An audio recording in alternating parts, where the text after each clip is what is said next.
So, after the French Revolution, the British not only engaged in the war with France, culminating in the defeat of Napoleon by the coalition, so the great victory at Waterloo, 18th of June 1815, the British forces led by the Duke of Wellington, the great national hero and also a conservative politician.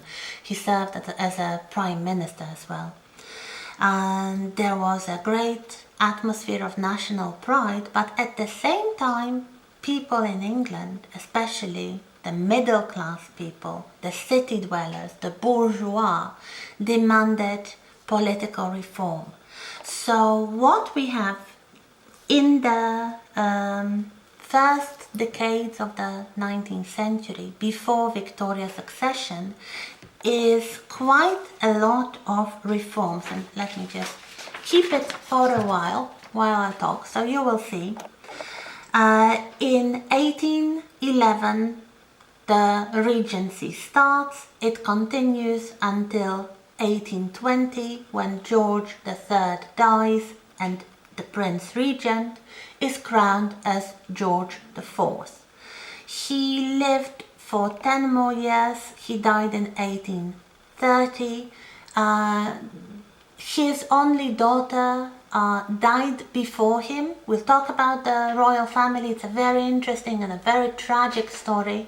But when he died, the next in line was his younger brother William, and he took the throne as William IV. So we have George IV and William IV.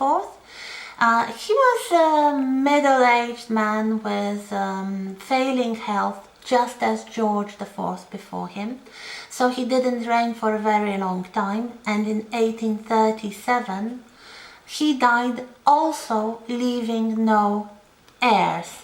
So the next in line was the daughter of another younger brother, dead already, the Duke of Kent, Edward, the Duke of Kent, Victoria. And here we have a very, very long reign, starting with 1837 and ending with 1801, with the death of Victoria. So, but then it was the record-breaking reign. Only Elizabeth II broke Victoria's record. So we never talk about the Victorian period as a unified historical moment. It was not a moment. It was more than 63 years.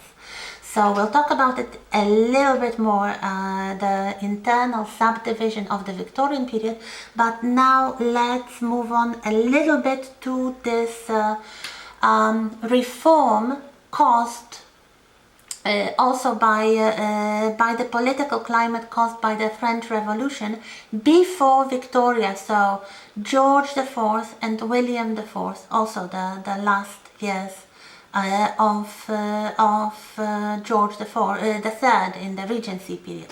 So what happens? We have the workers demanding change, demanding the legalization of trade unions. We have the Luddists, who were the activists who believed that if you damage the machines, the owners of factories would be forced to employ more people, and this would help unemployment. Not really. They were treated as terrorists. They were actually condemned to death for damaging the machines. But there are strikes, there are demonstrations. In 1819 in Manchester, there is a very dramatic moment when a peaceful demonstration is attacked by the army. The regiment of the army was sent to disperse the demonstration. 12 people were killed. It came down in history as Peterloo Massacre because the place where it happened in Manchester was called St. Peter's Field. There is a film, a feature film called Peterloo Massacre. If you want to look it up, it's a good idea. So it never stopped. the strikes, the demonstrations, the conspiracy, the plots, and finally it brought some positive fruit in 1832 with the Great Reform Act. 1832, as I hope you can observe now, it is the reign of William IV. Not really a particularly successful king, but he had some good politicians, especially Earl Grey. Yes, if you drink Earl Grey tea, this was named in honor of this great politician. So and Wellington, of course, Wellington is still very active. He lived until the middle of the 19th century. So what we have is the Great Reform Act in 1832, which changes the voting system. So basically it gives more representation to the places that have become populated after the Industrial Revolution, and takes away the unnecessary representation to the so-called rotten boroughs, that is, depopulated, abolished places that used to be successful villages or towns, so they could send representatives to the House of Commons. Now there is a new system of constituencies. The number of voters is doubled, although of course this is not universal suffrage. This doesn't mean everybody, all adult people can vote. Women cannot vote, and they will not vote in the 19th century. We'll talk about women's issues later on, but you have to remember that. And not even all men can vote, because you need the so-called property qualification. That is, you need a certain amount, a rather high amount of income to be able to participate in the voting. So to have the active voting right, not even the passive voting right to be elected, but to vote. But this is the first in the succession, in the line of reforms that will happen during the 19th century. This is a very British thing. When one change is made, if it works, it usually leads to other changes. So the first Reform Act, it's called the Great Reform Act because it was the first, leads to some more Reform Acts later in the century. There are also some, I would say, humanitarian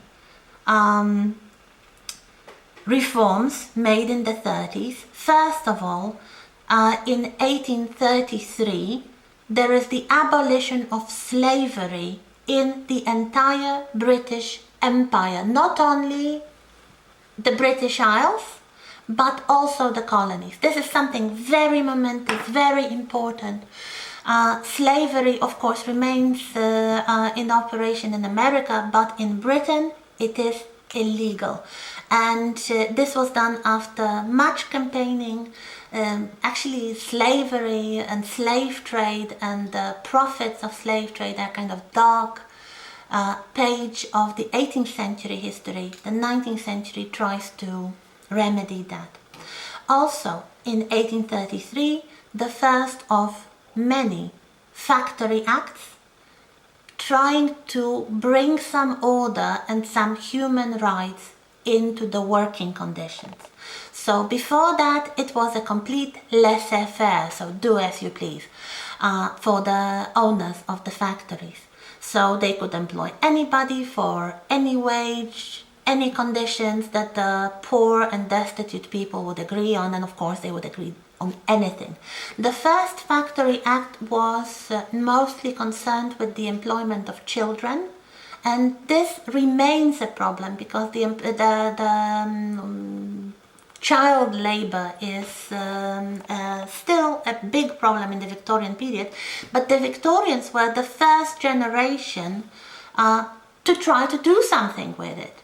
They were not the first generation to use child labor in agriculture and industry and all kinds of work, but they were the first people to notice there was something wrong with it, and especially small children should not be made to work. So the first Factory Act said that it was illegal to employ children under the age of 9, and the children between the ages of 10 and 16 could work no more than just 13.5 hours a day. Yes, this was an improvement. Do not compare the 19th century conditions with what came after. Compare with what was before. And before, no regulation at all. 20-hour work? Yep. 24-hour shifts? Why not? Children as young as 4 working in factories in dangerous and unsanitary conditions? Yep. This starts to change in the 30s. And another important, I would say, humanitarian act is the Poor Act of 1834, introducing for the first time some responsibility of the state for the destitute, for those who were homeless and starving and basically quite likely to die of starvation.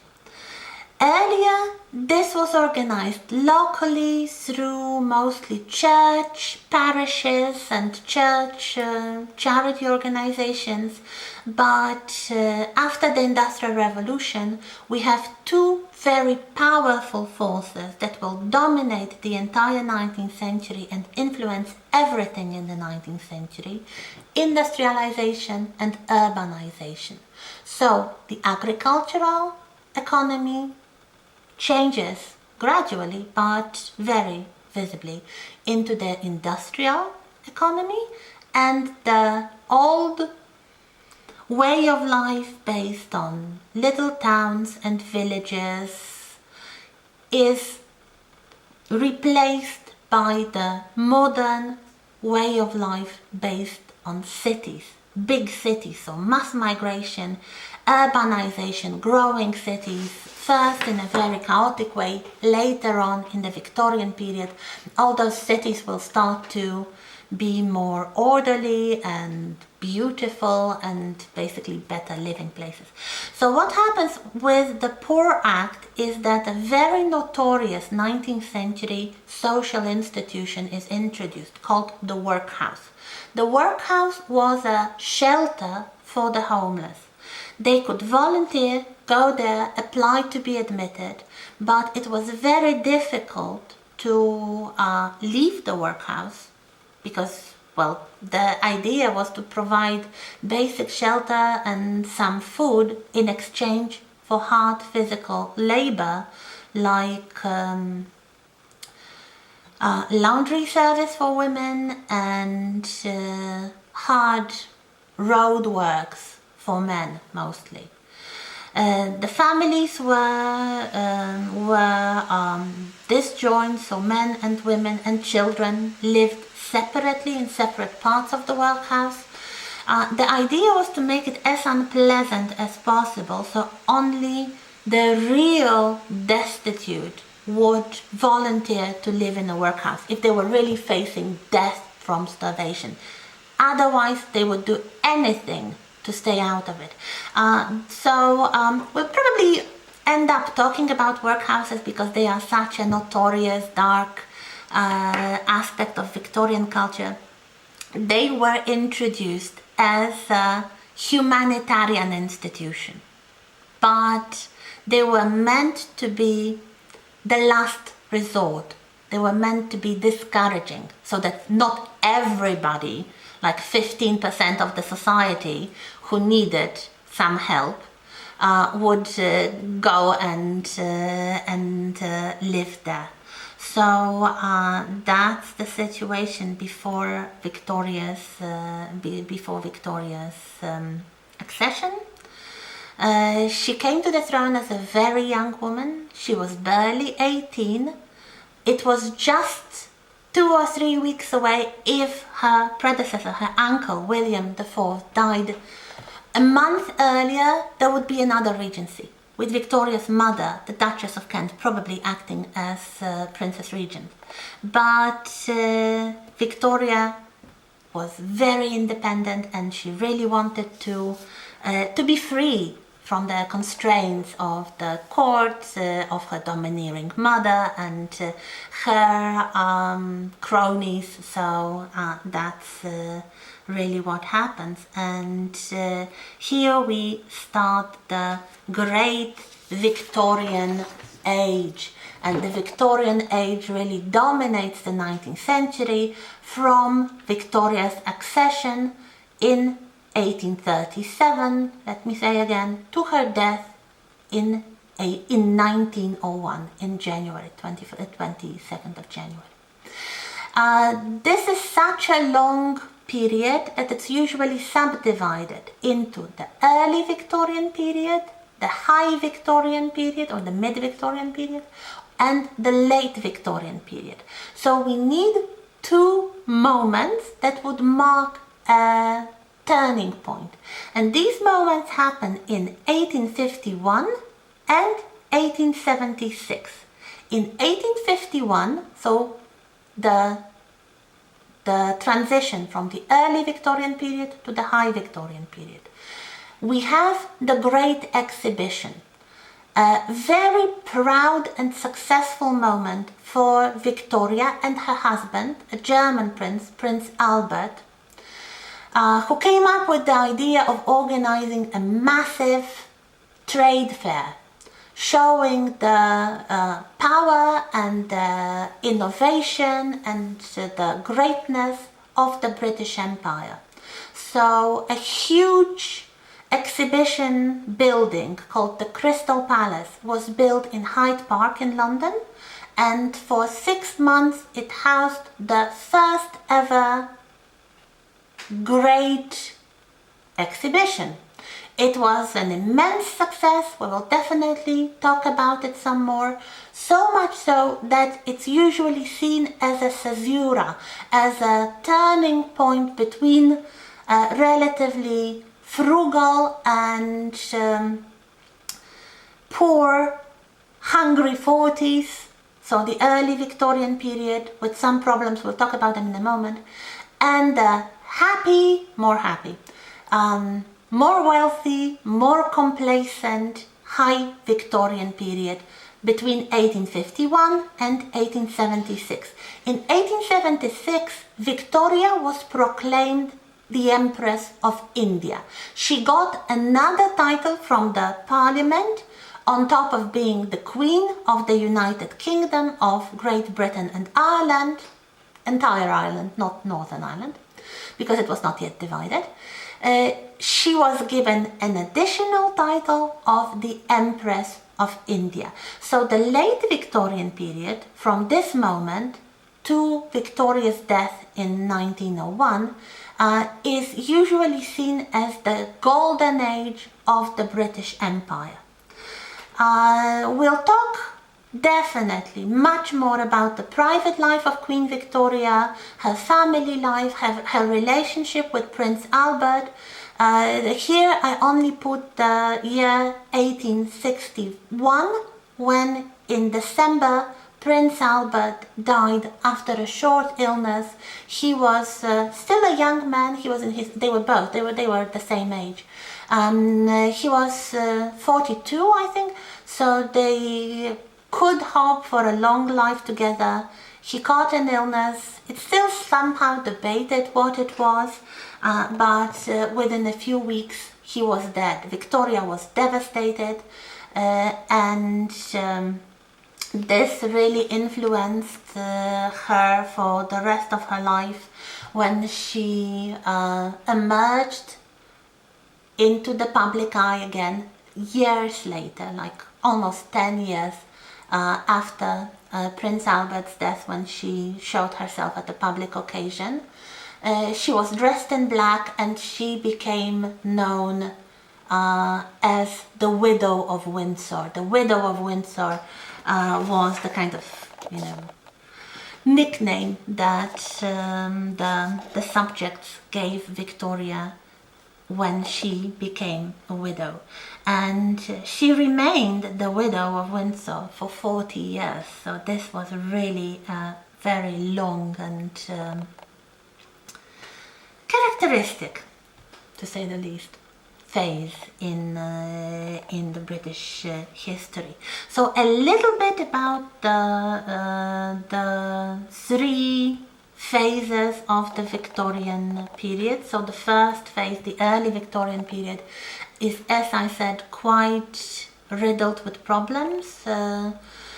And the greatest problem that happens then is the potato famine in Ireland, which results in the death of around 1 million people, like 1/8 of the population of Ireland. It wasn't a separate country, this was like the nearest colony for Britain. And also massive emigration of the Irish, mostly to the colonies, especially to the United States. So that's really a big problem. We'll definitely talk about it. Just remember the Hungry 40s. This is the moment when there is a lot of political unrest. The Chartists, another pressure group trying to have some more political reforms. They try to organize demonstrations, and there is a mass demonstration. 4 million people sign the People's Charter, so the kind of manifesto of the Chartists. So this is really a big, this is not a decade of wealth and happiness. At the same time, the landscape is transformed by the railways. So by the 40s, the railways reach most parts of the country. They promote national culture. There's a lot of cultural influence of the railways. We'll talk about it later on. In the 50s, the situation gets better. We have the civic improvements in the cities, the subway. Yes, London has the first subway line, the underground line, in the 1850s. The sewers, the water pipes, department stores, and generally this is a moment, at least in Britain, of peace and prosperity, and Charles Dickens and the great cultural flowering of the Victorian novel and everything. So that's the situation. There are new social improvements, new factory acts limiting the hours of work, the first Education Act in 1870, which introduces the government-sponsored schools to the effect that all children are eligible to some basic education. And this really becomes the modernity. The newspapers, the professional sports, social reforms, enforced standards of safety in housing.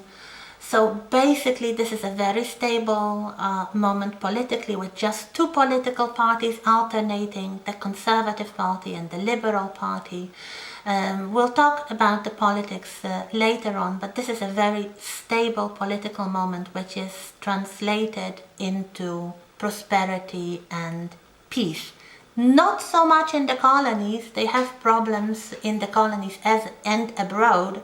In the 50s there are two major conflicts. One is the Crimean War, in which Britain is involved together with France. So for the first time ever, probably, Britain and France are allies against Russia in defense of the disintegrating Turkish Empire. Quite a complicated situation. We'll probably return to that.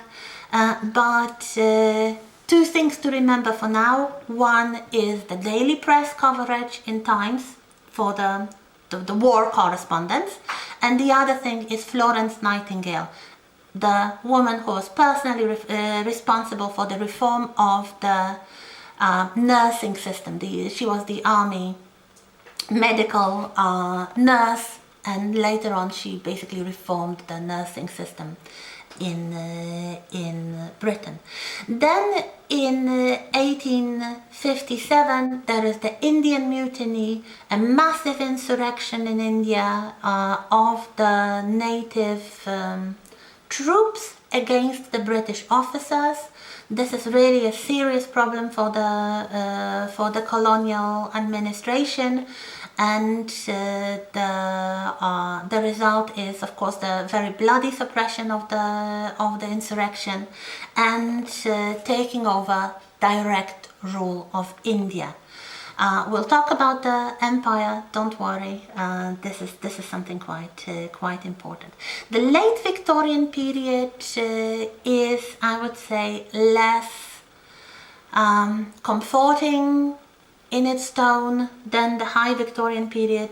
Of course, we have the empire, and the empire at this time is generally perceived as the reason for pride and some nationalist feelings, really. But there is the agricultural depression in the later 70s. There is some social unrest with the workers trying to organize trade unions, which in the end results in the establishment of the Labour Party in 1900.